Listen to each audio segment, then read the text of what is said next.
नमस्कार दोस्तों, जैसा कि आप जानते हैं मेरा नाम सुधीर पाल और मैं आपके लिए इंग्लिश स्पीकिंग मोटिवेशनल ट्रेनिंग और शिक्षाप्रद कहानी से रिलेटेड वीडियोस लेकर आते रहता हूं। मैं आपके लिए आज वीडियो लाया हूं भगवान श्री राम पर, बेस्ट मोटिवेशनल वीडियो।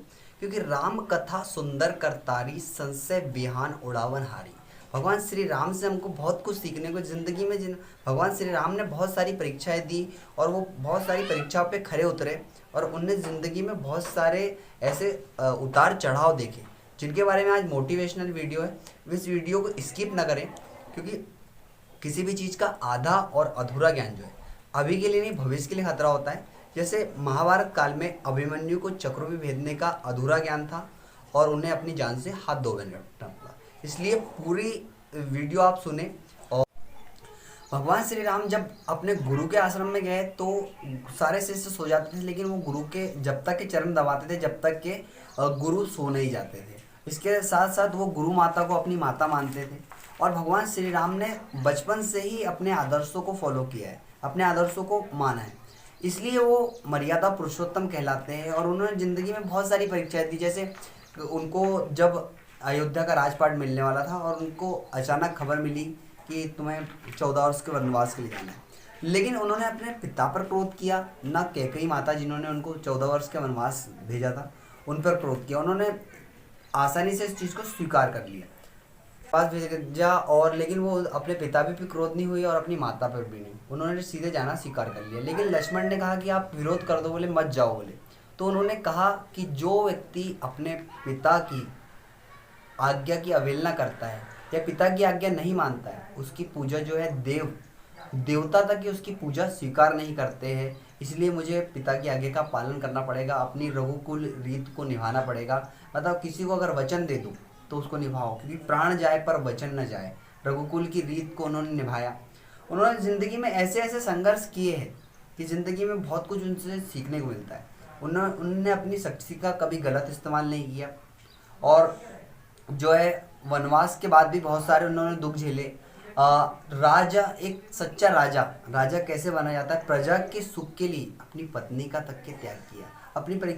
अपनी पत्नी को 2 बार अग्नि परीक्षा देनी पड़ी उनके कारण, लेकिन वो जिंदगी में एक आदर्श पुरुष के रूप में आज भी जाने जाते हैं। आज हमें उन देवता के रूप में पूछते हैं, तो उसका सबसे बड़ा कारण उन्होंने कभी हमेशा वो धैर्यवान रहे, मतलब कभी हिम्मत नहीं हारे।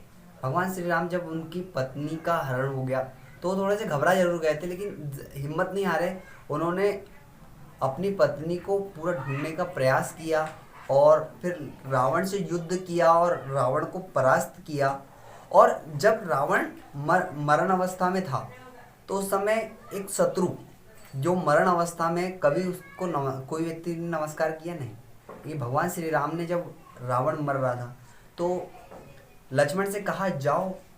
लक्ष्मण बोले, रावण बोले बहुत बड़ा राजनीतिज्ञ था और बहुत बड़ा ज्ञानी था, बोले इससे कुछ ज्ञान लेके आओ। तो लक्ष्मण उनके सर तरफ से गए तो रावण कुछ नहीं बोला, लेकिन भगवान श्री राम उनके चरण तरफ से गए तो रावण उस समय भी जो है अपने अहंकारवश बोला, बोले ज्ञान सर पर बैठ कर नहीं चरणों में जाकर लिया जाता है। और लेकिन भगवान श्री राम की कृतज्ञता को देखकर उन्होंने प्रभु श्री राम से कहा कि बोले सुनो राम, बोले तुमने मुझे परास्त किया है और लेकिन मैं तुमसे कुल में भी बड़ा हूँ बोले, और जो साम दाम दंड में मेरे पास इतनी सारी शक्तियाँ है, लेकिन मैं तुमसे इसलिए युद्ध में हार गया कि बोले तुम्हारा ये करुणा रूप, तुम्हारा जो मर्यादा से चलने वाला जो कार्य है बोले, इसके कारण मैं हारा हूँ बोले आज।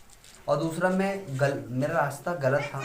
और उन्होंने बताया कि जो साम दाम दंड भेद, इन चीज़ों का सही समय पर उपयोग करें, वही सबसे बड़ा राजनीतिज्ञ।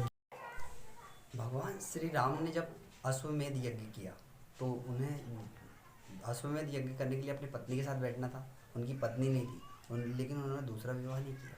अपनी पत्नी की प्रतिमा बनाकर स्थापित करके उन्होंने अश्वमेध यज्ञ को पूरा किया। और ऐसी बहुत सारी चीज़ें भगवान श्री राम से सीखने को मिलती कि ज़िंदगी में अगर हमारे सामने कोई भी परेशानी आ जाए, कितनी बड़ी से बड़ी समस्या आ जाए, बड़ी से बड़ी परेशानी आ जाए या कितना भी बड़ा दुख आ जाए, लेकिन हम जो रास्ते पर चल रहे हैं उस रास्ते पर आखिरी तक चलते रहना है। उस रास्ते से डिगना नहीं है, उस रास्ते को छोड़ना नहीं है, उस रास्ते को आखिरी तक निभाना है। ये प्रभु श्री राम से हमें सीखने को मिलता है। ज़िंदगी में सबसे बड़े मोटिवेशनल उनका जीवन ही पूरा शिक्षाप्रद रहा है।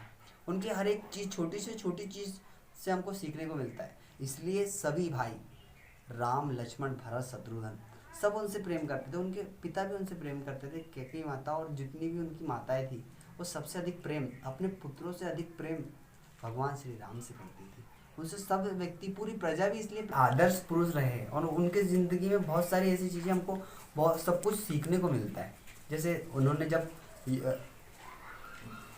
भगवान श्री राम ने, इसको काट देना है, वो सबके लिए एक आदर्श रहे। जब उन्होंने भगवान शिव का जो धनुष है उठाया, तो उसकी पहले उसकी पूजा की, फिर उसको उठाया।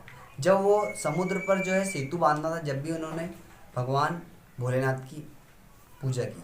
तो वो क्या है कि एक भगवान होकर दूसरे भगवान को आदर देना, सम्मान देना, ये भी भगवान श्री राम से सीखने को मिलता है। कभी वो क्रोधवश उन्होंने ऐसा कोई कार्य नहीं किया जिससे उन्हें ज़िंदगी में उनकी कोई निंदा करे। वो हमेशा सबके लिए एक आदर्श पुरुष रहे। और मैं भी उनकी ज़िंदगी में उनकी ज़िंदगी से बहुत कुछ सीखा हूँ। आपको भी सीखना चाहिए। Thank you. ये वीडियो आपको कैसी लगी? लाइक कीजिए, कमेंट कीजिए, शेयर कीजिए। अगर आपने अभी तक मेरे चैनल को सब्सक्राइब नहीं किया तो सब्सक्राइब कर लीजिए। मैं आपके लिए ऐसी मोटिवेशनल स्टोरीज़ और शिक्षा कहानी से रिलेटेड वीडियोस लेकर आते रहता हूँ। Thank you for watching me.